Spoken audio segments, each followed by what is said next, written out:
प्रदेश सरकार की तरफ से वाहनों के परमिट चार्जेस जो है वो बढ़ाने का एक ड्राफ्ट जो है वो जारी किया गया है, लेकिन हमने आपको ये भी बताया था कि 1.5 महीने का वक्त भी मांगा गया है। यानी कि सजेशंस, ऑब्लिगेशंस, आपत्तियां अगर आपको है तो आप जो है वो ज़रूर बता सकते हैं। और साथ ही साथ हम इस विषय में भी बात करेंगे कि जम्मू कश्मीर में चुनाव जो है वो जल्द ही आने वाले हैं। और वहीं पर हिमाचल की और गुजरात की बात करें तो गुजरात में जिस तरीके से चुनाव जो है वो चल रहे हैं, उसको लेके आम आदमी पार्टी का इस पर क्या कुछ कहना है, उसको लेके हमारे साथ इस वक्त मौजूद है प्रताप जम्वाल जी। आपका सबसे पहले तो बहुत बहुत स्वागत है सर।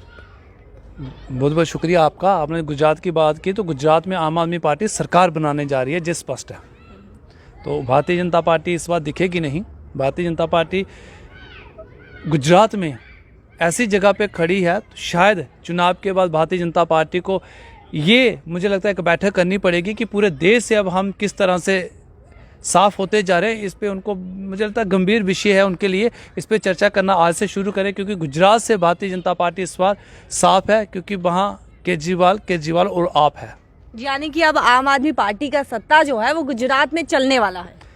गुजरात में चलने वाला है। गुजरात के लोगों ने मन बना लिया कि इस बार भाजपा नहीं, इस बार आम आदमी पार्टी वो सरकार चाहिए जो लोगों की सरकार। लेकिन अभी रिजल्ट तो पेंडिंग है। देखिए, इस तरह से तो पंजाब का जब चुनाव होने जा रहा था तो पंजाब में जितने भी न्यूज़ चैनल्स थे सारे हमें मतलब कोई 5, कोई 7, कोई 10 से ऊपर कोई आंकड़ा दे नहीं रहा था। लेकिन जब आंकड़े आए तो आंकड़े साफ, पिक्चर बिल्कुल साफ हो गई शीशे की तरह कि आम आदमी पार्टी पूर्ण बहुमत से आई। और यही ट्रेंड जो है गुजरात की जनता ने आज देख लिया।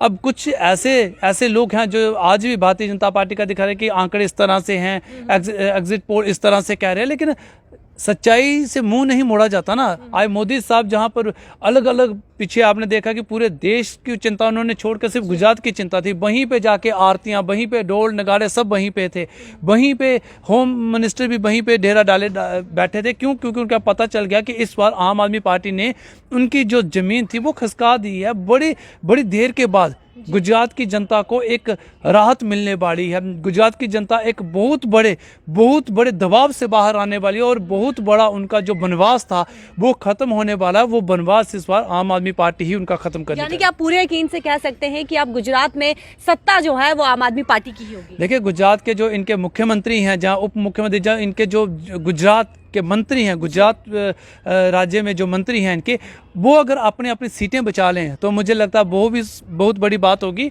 पूरा गुजरात जीतने की तो बात छोड़िए, उन्हें पहले अपनी विधानसभाएं बचाने की चिंता करनी चाहिए, क्योंकि गुजरात के लोग इनके जुल्म सितम से, इनकी नीतियों से, जो गुजरात की जनता के खिलाफ नीतियां थी। देखिए, स्वास्थ्य वहाँ पे गुजरात की जनता को ये लोग दे नहीं पाए, वहाँ शिक्षा जी अच्छी दे नहीं पाए। शिक्षा देना इसलिए नहीं चाहते क्योंकि इनको पता है अगर शिक्षित नौजवान होगा वो सवाल पूछेगा, और जिस सवाल से भारतीय जनता पार्टी हमेशा डरती है, कतराती है।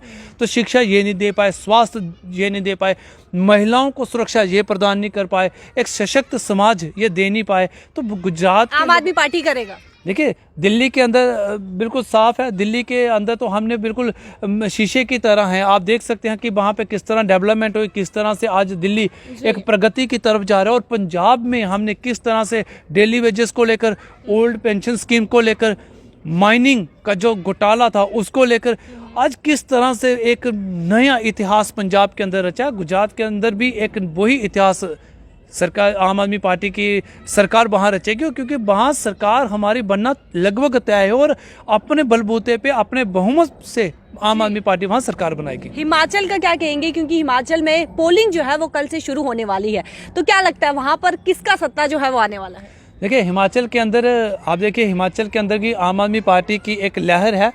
भारतीय जनता पार्टी तो वैसे भी ये कह रहे हैं हम रिपीट होंगे, तो मुझे लगता है ये रिपीट नहीं होंगे, ये डिफीट होंगे।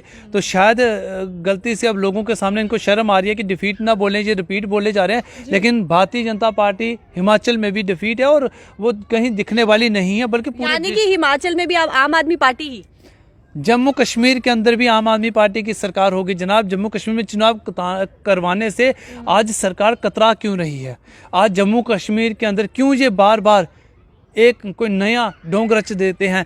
क्यों भारतीय जनता पार्टी की इतनी मजबूरी आ गई कि गुजरात के चुनाव के साथ आपने दिल्ली एमसीडी का चुनाव करवा रहे हैं? क्योंकि इनको पता है कि आम आदमी पार्टी की आंधी, आम आदमी पार्टी का जो झाड़ू है, जो हमें गंदगी के साथ ही साथ लेते जा रहा है। और भारतीय जनता पार्टी उस झाड़ू से बचने के लिए अब कहीं ना कहीं एक कॉर्नर का सहारा ढूंढ रहे हैं, लेकिन ऐसा चलने वाला नहीं है। दिल्ली एमसीडी में, गुजरात में और हिमाचल में झाड़ू और झाड़ू ही चलेगा इस बार। जी, और वहीं पर बात करें कि वाहनों का परमिट शुल्क जो है वो बढ़ाने की तैयारियां की जा रही है, तो इससे कहीं ना कहीं आम जनता पर भी फर्क पड़ेगा, उस पर क्या कहेंगे? देखिए, ये जो रोज नया नया फरमान भारतीय जनता पार्टी की सरकार जो लाती है, असल में मुझे लगता है ये एक ऐसा फरमान लाना चाहते हैं कि हम गरीबी नहीं, हम गरीबी ख़त्म कर देंगे। और ये उसी दौर पे काम करें कि एक बार गरीबी ख़त्म हो जाएगा तो गरीबी तो अपने आप ख़त्म हो जाएगी। और भारतीय जनता पार्टी आज उस गरीब को ख़त्म करने में लगी है जो देश की उन्नति में अपना अहम योगदान देता है। जे उस गरीब को ख़त्म करने के लिए लगी हुई है जो एक खेत में जाके खेती करता है। जे उस गरीब को ख़त्म करने में लगी है जो सुबह कारखाने में जाता है और शाम तक वो ओवर टाइम लगा के सोचता है कि कुछ पैसे बन जाएं ताकि मैं अपने बच्चों का भविष्य संभाल सकूं। लेकिन सरकार की तरफ से ऐसे बड़े सारे कदम जो है वो भी उठाए गए हैं जो लोगों के हित में है।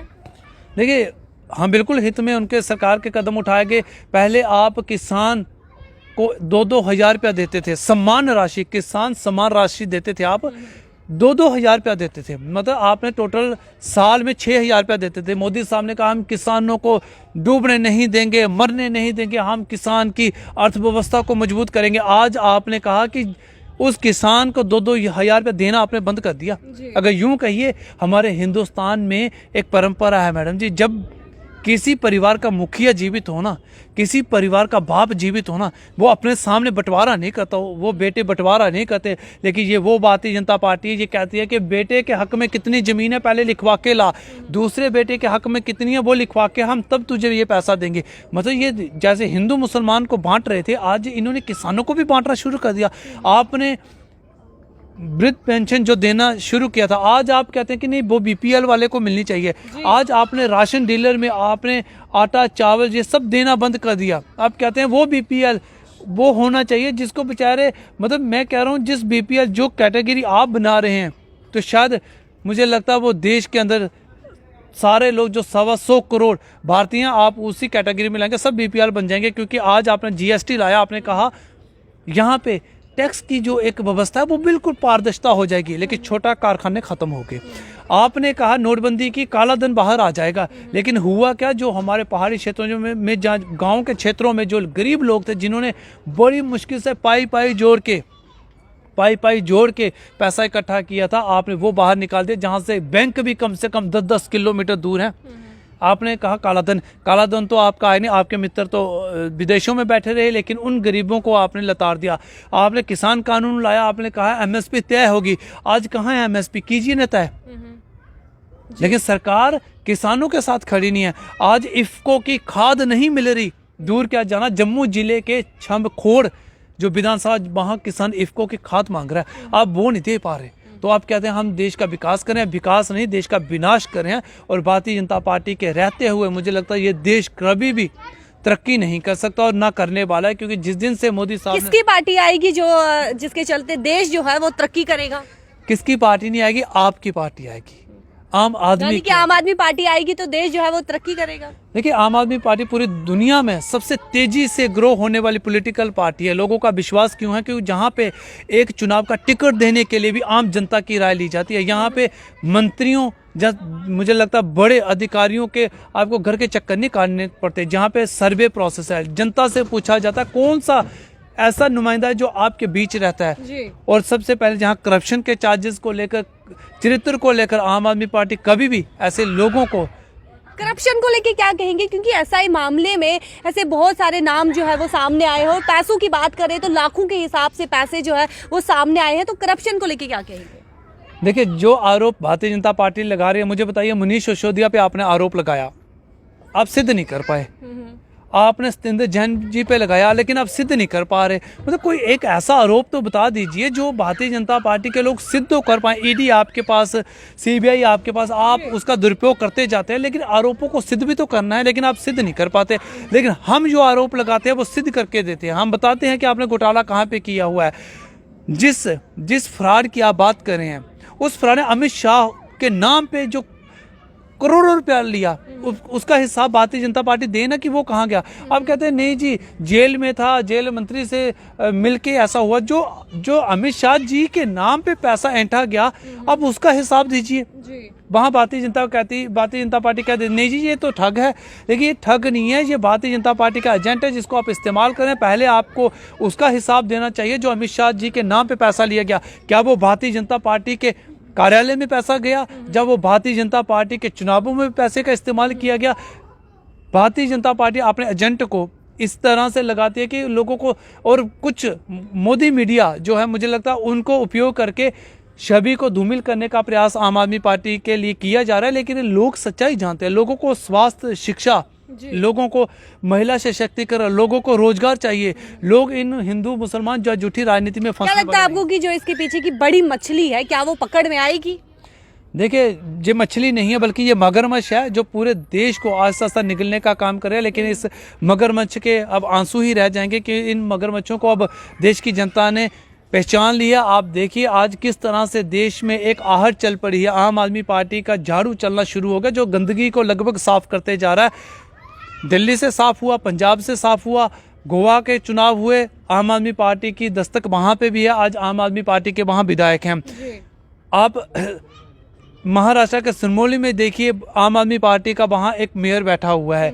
आज आहिस्ता आहिस्ता जम्मू कश्मीर में आप देखिए, जम्मू कश्मीर के अंदर भी डीडीसी जीते हुए डीडीसी आज आम आदमी पार्टी के पास हैं। पूरे देश के अंदर हरियाणा, गुजरात, मैं कह रहा हूँ आज एक समय ऐसा आएगा देश की जनता प्राइम मिनिस्टर के लिए, प्रधानमंत्री के लिए केजरीवाल जी को ही चाहती है और केजरीवाल जी ही प्रधानमंत्री। चलिए आपने ये तो कह दिया कि गुजरात में जो है वो आम आदमी की पार्टी की सत्ता जो है वो आने वाली है, ये आपने स्पष्ट किया। हिमाचल में भी कहा। क्या लगता है कि जम्मू कश्मीर में चुनाव जो है वो जल्द ही आने वाले हैं, तो क्या लगता है कि सत्ता जो है वो जम्मू कश्मीर में भी आम आदमी पार्टी की बना पाएगी? देखिए जम्मू कश्मीर के अंदर भारतीय जनता पार्टी ने जो एक्सपेरिमेंट किए वो फेल हो गए। पहले तो इन्होंने अपनी पार्टी नाम से एक बी टीम बना दी। इन्हें जब लगा जमीनी सतह पे तो कि ये तो कुछ कर नहीं पाए, लोग तो इनके मुखौटे को पहचान चुके हैं कि एजेंट वाली राजनीति अब जम्मू कश्मीर में नहीं चलने वाली। फिर इन्होंने गुलाम नबी आज़ाद को एक सी एजेंट के तौर पे एक नई पॉलिटिकल जमात खड़ी कर दी। लोगों ने उसको भी पहचान लिया। भारतीय जनता पार्टी अपना मुंह छुपाने में लगी हुई है क्योंकि उनको पता है आज विपक्ष का अगर रोल कोई अदा कर रहा है वो आम आदमी पार्टी कर रही है। अगर कोई सवाल जनता के लेकर आज भारतीय जनता पार्टी को कटघरे में खड़ा कर रहा है वो आम आदमी पार्टी कर रही है। आम आदमी पार्टी के डर से आज भारतीय जनता पार्टी इस तरह से बुखलाहट में है कि वो ए टीम, बी टीम, सी टीम करके एक नए एजेंट ला रही है, लेकिन उसका कोई असर होने वाला नहीं। क्या लगता है आपको कि कश्मीर की जो तस्वीर है पहले की और अब की, कुछ बदलाव दिखता है आपको? जम्मू कश्मीर के अंदर कश्मीर की ना तो तस्वीर बदली है और ना ही तकदीर बदली है। जिस तकदीर को बदलने का काम आपने कहा था कि 2019 के बाद आतंकवाद खत्म हो जाएगा, इंडस्ट्रीज आएगी, टूरिज्म बढ़ेगा, लेकिन वो तमाम चीज़ें आप बताइए कोई एक आंकड़ा सरकार दे दे कि इसमें सरकार ने एक अहम किरदार निभाया और आज देखिए हम अव्वल दिशा में हैं। लेकिन ऐसा कोई भी आंकड़ा सरकार के पास है ही नहीं क्योंकि जमीनी सतह पे काम हुआ ही नहीं। आपने बैक टू विलेजेस शुरू किए, 1, 2, 3, 4 बैक टू विलेजेस, और आपके पंच और सरपंचेस उसका बायकाट कर रहे हैं। जब पंच और सरपंचेस ही बायकाट कर रहे हैं तो साफ जाहिर होता है कि आपका वो पॉलिसी जो है वो बिल्कुल फेल है।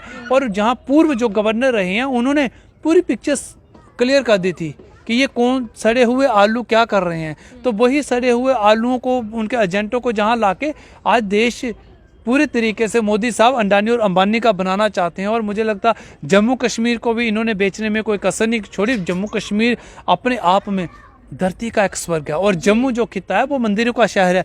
आपने यहाँ पे किया क्या? एक तो शराब के ठेके खोलना शुरू कर दिया।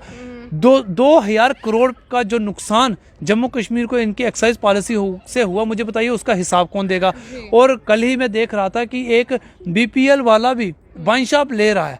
तो मुझे लगता है इस तरह की जब मुझे लगता है घोटालेबाजी होगी तो यहाँ साफ जाहिर है कि भारतीय जनता पार्टी जहाँ से पैसा निकाल के चुनाव में वो पैसा लगा रही है और जम्मू कश्मीर की जनता को लूट के अपने चुनावों की होर्डिंगें, रैली करने में व्यस्त है। चलिए बहुत बहुत शुक्रिया। और वहीं पर जिस तरीके से इन्होंने कहा कि हिमाचल और गुजरात की बात करें तो इनका कहना है कि अब आम आदमी पार्टी की सत्ता जो है वहां पर नजर आएगी, सरकार यानी कि सरकार जो है वहां पर नजर आएगी, साफ तौर पर इनका कहना है। और वहीं पर बात करें जिस तरीके से जम्मू कश्मीर में चुनाव जो है वो जल्द ही आने वाले हैं, तो क्या लगता है आपको कि क्या जम्मू कश्मीर में आम आदमी पार्टी जो है वो अपना सत्ता जो है वो बना पाएगी? क्या आम आदमी पार्टी की सरकार जो है वो आ पाएगी या नहीं आ पाएगी? और ये भी जरूर बताइएगा कि गुजरात और हिमाचल में आपको क्या लगता है कि वहां पर जो है अपना सत्ता जो है वो बना पाएगी या नहीं? आपका क्या कुछ राय है? अपनी राय जो है वो कमेंट सेक्शन पर जरूर रखेगा। कैमरा पर्सन गोपाल के साथ शिल्पा शर्मा, जम्मू।